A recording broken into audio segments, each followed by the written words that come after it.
Halo Shalom semuanya, selamat pagi. Puji Tuhan kita berjumpa kembali pagi hari ini dalam Morning Blessing di hari Jumat memasuki akhir pekan yang kedua di bulan Juli ini. Kita bersyukur pagi hari ini kita boleh bangun dengan kekuatan yang baru.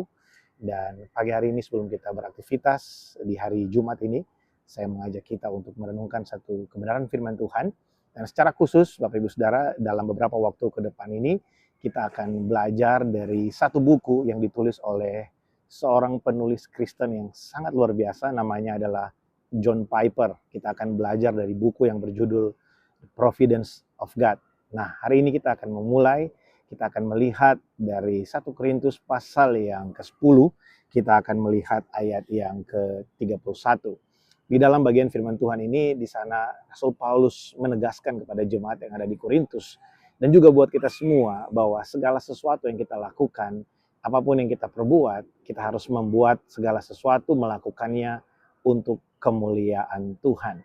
Atau kehidupan kita bertujuan adalah supaya kita mempermuliakan Tuhan dalam segala hal yang kita kerjakan. Nah, seringkali kita melihat bahwa memuliakan Tuhan itu sepertinya bertentangan dengan sukacita kita. Atau ada banyak orang yang berpikir bahwa untuk memuliakan Tuhan, kita harus mengorbankan sukacita kita. Ada orang yang berpikir bahwa Tuhan tidak senang atau Tuhan lebih suka kita menderita, di dalam penderitaan kita kemuliaan Tuhan dinyatakan. Tapi dalam Alkitab sebenarnya tidak diajarkan seperti itu. Justru Tuhan akan sangat dimuliakan. Tuhan paling dimuliakan ketika kita menemukan atau menjadikan Dia sebagai kepuasan sejati kita. Tuhan akan sangat dimuliakan ketika Dia menjadi pusat sukacita kita. Memuliakan Tuhan dan sukacita kita adalah dua hal yang harusnya berjalan beriringan.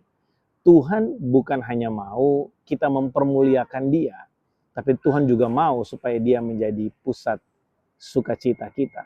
Memuliakan Tuhan bukan hanya berarti kita datang ke gereja, kita rajin beribadah, rajin mengikuti renungan seperti pagi hari ini, rajin belajar firman Tuhan. Bukan hanya seperti itu. Memuliakan Tuhan yang lebih utama adalah ketika kita menunjukkan kepada dunia, menunjukkan kepada orang-orang yang ada di sekeliling kita, bahwa Tuhan adalah harta yang paling berharga bagi kita. Ketika Tuhan menjadi sumber kepuasan yang sejati bagi kita. Kita tidak meletakkan kepuasan kita kepada pencapaian kita, kepada harta yang kita punya, kepada status sosial yang kita punya, tapi kita menempatkan kepuasan kita yang sejati kepada Tuhan. Maksudnya adalah bukan berarti kita tidak boleh bekerja. Justru kita bekerja dan kita memohon minta kepada Tuhan supaya Tuhan menyatakan kemuliaannya melalui pekerjaan kita dan kita bisa menikmati Tuhan di dalam pekerjaan kita. Kita bisa menikmati Tuhan di dalam usaha kita. Kita bisa menikmati Tuhan di dalam studi kita, dalam pembelajaran kita setiap hari. Tujuan hidup kita apa? Tujuan hidup kita adalah melalui hidup ini supaya kita menyatakan kemuliaan Tuhan, supaya kita menjadi alat di mana Tuhan menyatakan kemuliaannya di dalam dunia ini. Nah, saudara, pagi ini saya ingin memberikan dua pertanyaan untuk kita renungkan bersama-sama. Yang pertama adalah, apakah kita menjalani kehidupan Kristen kita sebagai kewajiban atau sebagai sesuatu yang sukacita bagi kita?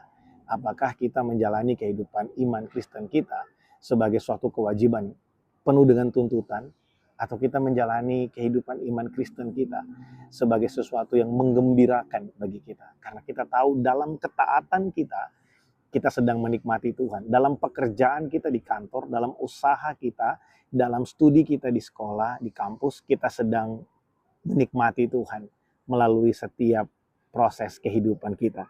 Yang kedua, saudara, apakah Allah benar-benar menjadi kesukaan terbesar di dalam hidup kita? Nah, ini pertanyaan yang baik untuk kita renungkan. Apakah Tuhan menjadi kesukaan yang terbesar? Apakah Tuhan menjadi harta yang termulia bagi kita? Apakah kebahagiaan kita yang paling utama adalah Tuhan? Ada satu pertanyaan yang ada di dalam buku ini yang sangat baik untuk kita renungkan. Ya. John Piper, penulis buku The Providence, bertanya seperti ini ya. Apakah kita masih mau ada di sorga, ya, jika Tuhan tidak ada di sana. Jika semua kekayaan, harta, emas, dan lain sebagainya yang tertulis dalam kitab Wahyu yang ada di sorga tetap ada di sana, tapi Tuhan tidak ada di sana, apakah kita masih mau berada di sorga? Nah, kalau Tuhan menjadi harta yang paling berharga bagi kita, maka kita tidak akan mau ada di sorga, sekalipun semua harta benda ada di sana. Hari ini, saudara, jangan kita menukar apa yang paling berharga dengan sesuatu yang hanya sementara. Semua yang ada di dalam dunia, hasil pekerjaan kita, hasil usaha kita, semua yang bisa ditawarkan dunia pada kita, ini hanya sementara. Tapi Tuhan itu kekal, Dia tetap ada selama-lamanya.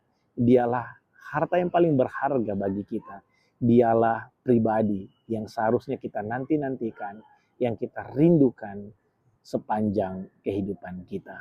Puji Tuhan. Biarlah firman Tuhan pagi hari ini menjadi berkat dan kekuatan bagi setiap kita. Mari kita berdoa.